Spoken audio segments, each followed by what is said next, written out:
गुरु कौन होता है?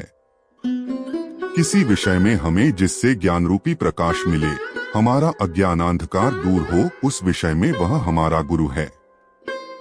जैसे हम किसी से मार्ग पूछते हैं और वह हमें मार्ग बताता है, तो मार्ग बताने वाला हमारा गुरु हो गया। हम चाहे गुरु माने या न माने, उससे संबंध जोड़ने की जरूरत नहीं है। विवाह के समय ब्राह्मण कन्या का संबंध वर के साथ करा देता है, तो उनका उम्र भर के लिए पति पत्नी का संबंध जुड़ जाता है। वही स्त्री पतिव्रता हो जाती है। फिर उनको कभी उस ब्राह्मण की याद ही नहीं आती, और उसको याद करने का विधान भी शास्त्रों में कहीं नहीं आता। ऐसे ही गुरु हमारा संबंध भगवान के साथ जोड़ देता है, तो गुरु का काम हो गया। तात्पर्य है कि गुरु का काम मनुष्य को भगवान के सम्मुख करना है। मनुष्य को अपने सम्मुख करना, अपने साथ संबंध जोड़ना गुरु का काम नहीं है। इसी तरह हमारा काम भी भगवान के साथ संबंध जोड़ना है, गुरु के साथ नहीं। जैसे संसार में कोई माँ है, कोई बाप है, कोई भतीजा है, कोई भौजाई है, कोई स्त्री है, कोई बेटा है। ऐसे में अगर कोई गुरु के साथ और संबंध जुड़ गया तो इससे क्या फायदा? पहले कई बंधन थे, अब एक बंधन और हो गया।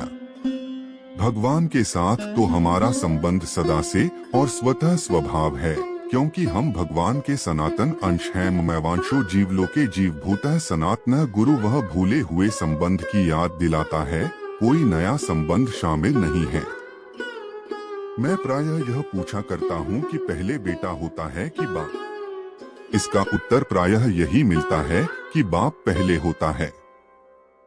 परंतु वास्तव में देखा जाए तो पहले बेटा होता है, फिर बाप होता है।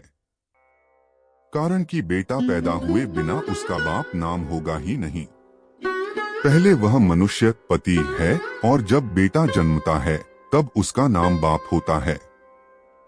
इसी तरह शिष्य को जब तत्वज्ञान हो जाता है, तब उसके मार्गदर्शक का नाम गुरु होता है। शिष्य को ज्ञान होने से पहले वह गुरु होता ही नहीं। गु नाम अंधकार का है और रु नाम प्रकाश का है, इसलिए जो अज्ञान रूपी अंधकार को का अर्थ दे, उसका नाम गुरु है।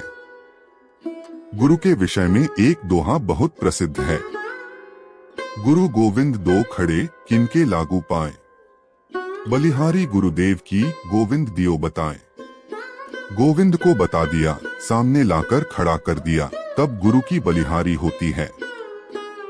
गोविंद को तो बताया नहीं और गुरु बन गए, यह कोरी ठगाई है। केवल गुरु बन जाने से गुरुपना सिद्ध नहीं होता, इसलिए अकेले खड़े गुरु की महिमा नहीं है। महिमा उस गुरु की है जिसके साथ गोविंद भी खड़े हैं। गुरु गोविंद दो खड़े, अर्थात जिसने भगवान की प्राप्ति करा दी है। असली गुरु वह होता है जिसके मन में चेले के कल्याण की इच्छा हो, और चेला वह होता है जिसमें गुरु की भक्ति हो। अगर पारस के स्पर्श से लोहा सोना नहीं बना, तो वह पारस असली पारस नहीं है, अथवा लोहा असली लोहा नहीं है, अथवा बीच में कोई आड़ है। इसी तरह अगर शिष्य को तत्व ज्ञान नहीं हुआ, तो गुरु तत्व प्राप्त नहीं है, अथवा शिष्य आज्ञा पालन करने वाला नहीं है, अथवा बीच में कोई आड़ कपट भाव है। गुरु की महिमा। वास्तव में गुरु की महिमा का पूरा वर्णन कोई कर सकता ही नहीं। गुरु की महिमा भगवान से भी अधिक है।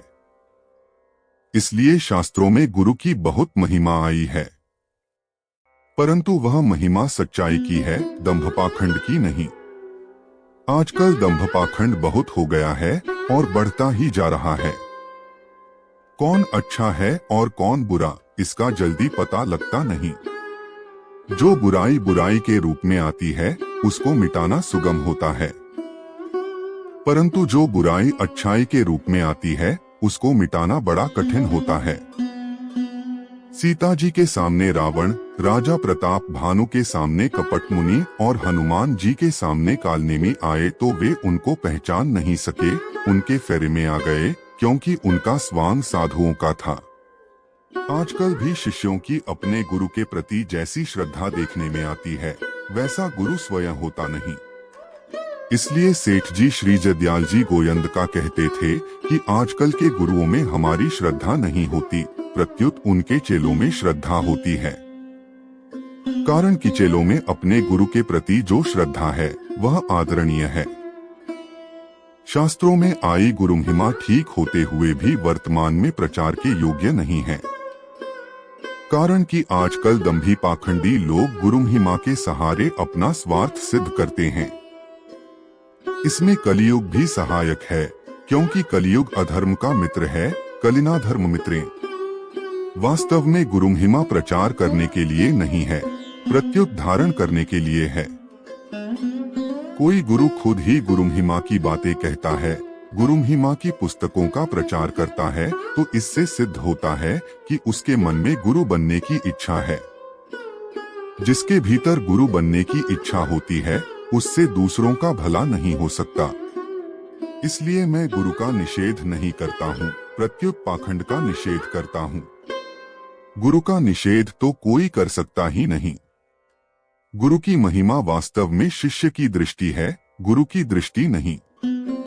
एक गुरु की दृष्टि होती है, एक शिष्य की दृष्टि होती है और एक तिहाई व्यक्ति की दृष्टि होती है।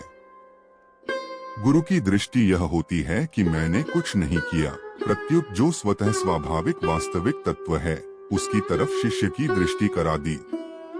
तात्पर्य हुआ कि मैंने उसी के स्वरूप का उसी को बोध कराया है, अपने पास से उसको कुछ दिया ही नहीं। चेले की दृष्टि यह होती है कि गुरु ने मेरे को सब कुछ दे दिया। जो कुछ हुआ है सब गुरु की कृपा से ही हुआ है। तीसरे आदमी की दृष्टि यह होती है कि शिष्य की श्रद्धा से ही उसको तत्वबोध हुआ है। असली महिमा उस गुरु की है जिसने गोविंद से मिला दिया है।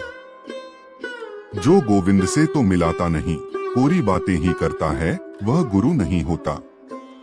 ऐसे गुरु की महिमा नकली और केवल दूसरों को ठगने के लिए होती है।